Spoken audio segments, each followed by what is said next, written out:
L'affaire Bettencourt inspire le cinéma. Un film est déjà en préparation, produit par Thomas Langman. C'est Jeanne Moreau qui est pressentie pour jouer le rôle de l'héritière. Il sera intitulé Parce que je le vaux bien.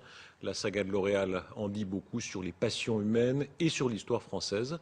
Jacob Berger, le réalisateur, l'évoque. C'est le retour de la chronique libre du cinéaste à qui la rédaction donne carte blanche. On l'écoute.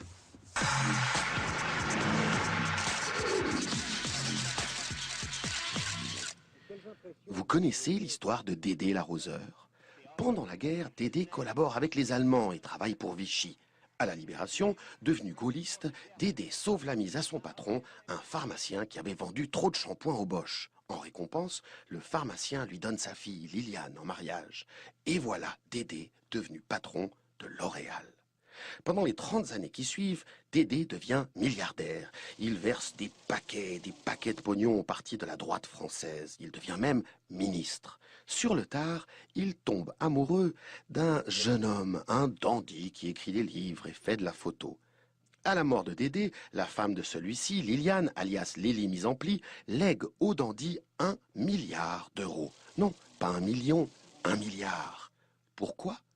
Mais parce qu'il le vaut bien. Et Riri la praline, vous connaissez?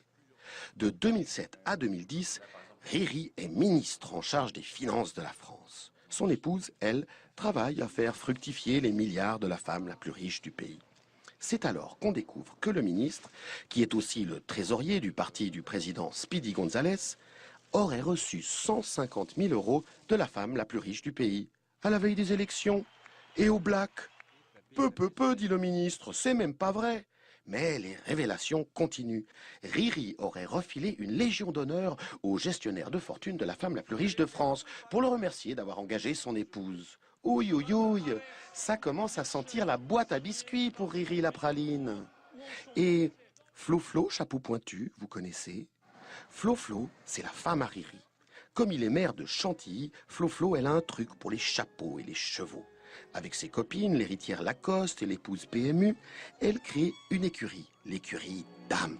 Et oui, depuis que le président Speedy González a institué le bouclier fiscal, on peut acheter des chevaux de course avec l'argent des impôts.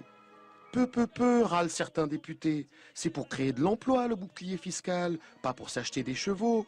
Taratata, répondent Florence Chapeau Pointu et Édouard de Rothschild, patron de France Gallo. On fait ce qu'on veut. Et devinez où elle bossait, Flo-Flo Chapeau Pointu, avant cette sombre histoire? À France Gallo, pardi.